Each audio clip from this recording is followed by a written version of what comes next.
మీకు రుణపడి ఉంటామండి. ఈ విగ్రహం ఈ రోజు ఇక్కడ ఆవిష్కరించారంటే ప్రధాన భూమిక మీరే పోషించారు అంటూ నేను ఆ రోజు మాట్లాడడం జరిగింది. అమ్మ, రుణపడి ఉండడం అంటే దాని అర్థం రేపు ఒకవేళ మీ ప్రభుత్వం వస్తే నాకు కష్టం వచ్చినా, లేకపోతే అన్యాయంగా నాకు ఏదైనా ఇబ్బంది జరిగినా మీరు న్యాయంగా నిలబడతారా అంటే, రుణపడి ఉండడం అంటే ఇలా కూడా అడగచ్చమ్మా, నువ్వు అడిగావు కాబట్టి నేను అడుగుతున్నానమ్మా, పర్లేదా అన్నారు. అయ్యో భలేవాళ్ళే సార్, దాంట్లో ఎటువంటి సందేహం లేదన్నా, పార్టీలకు అతీతంగా నా వృత్తి ధర్మంతో ఖచ్చితంగా అన్యాయం జరిగినప్పుడు న్యాయంగా మీ పట్ల నిలబెడతానన్నా అన్నారు సార్.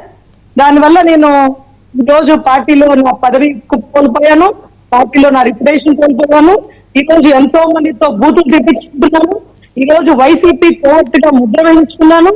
ఒక్క మాట కోసం ఇన్ని కష్టాలు పడాలా అని ఆ మాట ఇచ్చేటప్పుడు నాకు తెలియలేదు సార్. ఆ మాట నేను నిలబెట్టుకోకపోయినా బాగుండంటే తప్పు. 100 మటన్లు చేసిన వాళ్ళకి కూడా హార్ట్ అటాక్ వచ్చినప్పుడు డాక్టర్ గారు వైద్యం చేయాల్సిందే, అది వాళ్ళ వృత్తి ధర్మం. నాకెందుకో అరెస్ట్ చేస్తే నేను వచ్చిండేదని కాదు, జైల్లో వేస్తే నేను వచ్చిండేదని కాదు, ఇంటి మీదకి వచ్చి ముక్కు పెట్టి దొమ్మి చేసి ఎమ్మెల్యే సమక్షంలో ఇదంతా జరుగుతుంటే ఎంపీ వచ్చి 24 గంటల్లో సినిమా చూపిస్తానంటే ఇక న్యాయస్థానాలు ఏం చూపించాలి? అన్ని మీరే చూపిస్తాను, సినిమాలు చూపిస్తాను, 70mm స్క్రీన్ వస్తాను, ఇళ్ళ మీదకి ఎమ్మెల్యే వచ్చేస్తానంటే ఇక పోలీసు వాళ్ళు ఎందుకు, న్యాయస్థానాలు ఎందుకు? అరే వాళ్ళని పక్కన నుంచి పెట్టుకుని వాళ్ళ చేతిలో కర్రలు మీరు పెట్టుకుంటే సభ్య సమాజానికి ఏం మెసేజ్ ఇస్తున్నారు? ఆ పోలీసు వాళ్ళు ఎంత గజగజలు ఆడుతుంటారో తెలుసా? మీ చేతిలో కర్రలు ఉంటే సార్ ఇబ్బంది అవుతుంది సార్, ప్లీజ్ ఒక్కొక్కరిని సార్ ఇచ్చేయండి సార్ అంటారు.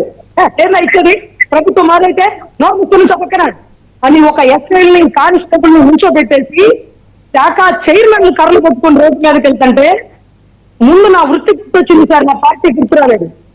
నా వృత్తి గుర్తొచ్చింది. ఇది తప్పు అనాలా?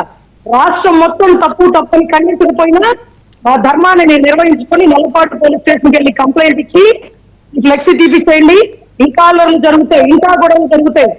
సిట్టు సిబిఐ ఇన్వెస్టిగేషన్ లో పెండింగ్ ఉండగా చార్జ్ షీట్ లో లేని పేర్లు జగన్ రెడ్డి గారిదో, భూమన కరుణాకర్ రెడ్డి గారిదో, వైవి సుబ్బారెడ్డి గారిదో ఎక్కడ ఈ 3 పేర్లు పొందుపరచలేదు. ఆ 3 ఫోటోలు వేసి మీరు ఫ్లెక్సీలు కట్టడం ఏం మెసేజ్ ఇస్తున్నట్టు? మీ డ్యూటీ మీరు చేయండి, సిబిఐ వాళ్ళు జీతాలు తీసుకుంటున్నారు, వాళ్ళ పని వాళ్ళు చేస్తారు. ఒకవేళ తప్పు చేసింది జగన్ గారైనా పవన్ గారైనా అరెస్ట్ చేస్తారు, వాళ్ళకేం ఎక్కువ కాదు, ఒకళ్ళు తక్కువ కాదు. మీ పని మీరు చేయండి.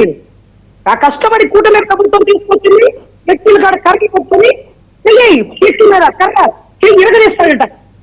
ఈయన చెయ్యి ఎరగదీస్తుంటే పక్క పోలీసులు భోజనం చేస్తారా? ఒక ఆవిడైతే బూతులు తిట్టేస్తుంది, నువ్వు రారా మగోడు అయితే అంది. ఇప్పుడు బయటకు వచ్చాడు, ఏ సమాధానం చెప్పింది?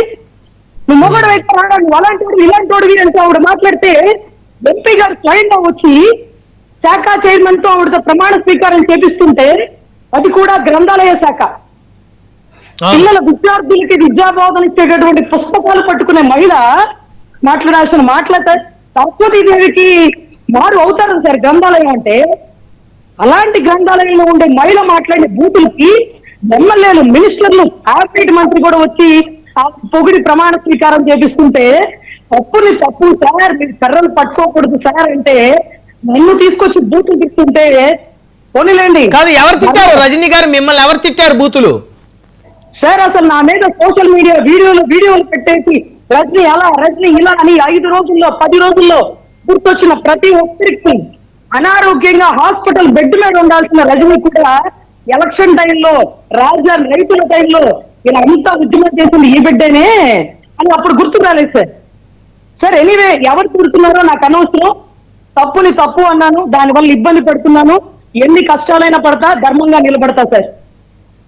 సో రాంబాబు గారు ఈ రోజు కులం గురించి ఆయన ప్రస్తావించారు. ఈ రాష్ట్రంలో నేను కులం లేని అనాథనైపోయానా అన్నారు. సార్ అసలు నాకు అర్థం కాని విషయం ఏంటంటే, వైసీపీ కాపులు అనేటటువంటి ప్రతి ఒక్కరికి ఈ వైసీపీ కాపులు ఎక్కడి నుంచి వచ్చారంటే, ఈ వైసీపీ కాపులు అంటూ ప్రజారాజ్యం అప్పుడు చిరంజీవి గారు వెనకాల తిరిగి ఇల్లు ఒళ్ళు గుల్ల చేసుకొని ప్రజారాజ్యం తర్వాత ఎటు పోవాలో అర్థం కాక మళ్ళీ అదే పార్టీలో అంటే కాంగ్రెస్ లో కంటిన్యూ అయ్యి మళ్ళీ రాజశేఖర రెడ్డి గారి మీద అభిమానంతో మళ్ళీ వైసీపీలో కంటిన్యూ అయినటువంటి ఈ వైసీపీ కాపులకి నాది ప్రజారాజ్యం కాపులే. అదే ప్రజారాజ్యం ఉంటే ఈ వైసీపీ కాపులే ఈ రోజు ప్రజారాజ్యం కాపులు అయి ఉండేవాళ్ళు. సో మనం అదేంటో పురుషులందు పుణ్య పురుషులు వేరేగా అన్నట్టుగా కాపులందు వైసీపీ కాపులు వేరే అంటే ఎవరిల్లు ఒకప్పుడు చిరంజీవి గారు వెనకాల తిరిగిన వాళ్ళు. ఆయన కూతురు పుట్టినరోజుకో పెళ్లి రోజుకు అనుకుంటే ఆయన కూతురు పెళ్ళప్పుడు కూడా పవన్ కళ్యాణ్ గారు వచ్చారు. అప్పుడు ఆయన వైసీపీలోనే ఉన్నాడు. గుంటూరు వచ్చారు, ఆయన చూడడానికి కోపంలోకి వచ్చారు. అవును, కులాలకు అతీతంగా పవన్ కళ్యాణ్ గారు అన్నిట్లో నిలబడాల్సినటువంటి వ్యక్తి అయి ఉండి ఈ రోజు ఇంత నిప్పులు పెట్టి తగలబెడుతుంటే ఇది లా అండ్ ఆర్డర్ విరుద్ధం, చట్టాన్ని చేతిలోకి తీసుకోకండి అని ఒక ముఖ్యమంత్రి గారు, ఉప ముఖ్యమంత్రి గారు, హోమ్ మినిస్టర్ గారు కూడా ఖండించకపోవడం దౌర్భాగ్యం సార్. అంతకుమించి అంబటి రాంబాబు గారిని మనమేం ఎత్తుతున్నామని కాదు, తప్పు ఎవరు చేసినా తప్పే. సో ఇప్పుడు ఆయన చేసిన కామెంట్స్ అయితే అది రాష్ట్ర వ్యాప్తంగా మరి ఆయన ప్రెస్ మీట్ అందరూ కూడా చూసినటువంటి పరిస్థితి. ఎందుకంటే ఇప్పుడు ఆయన ఫుల్ హైప్లో ఉన్నారు. ఆయన మీద జరిగిన దాడి, ఆ నేపథ్యం బయటకు వచ్చిన తర్వాత. సో ఇప్పుడు ఆయన మీ పేరుని ప్రస్తావించు మిమ్మల్ని పొగడ్తలతో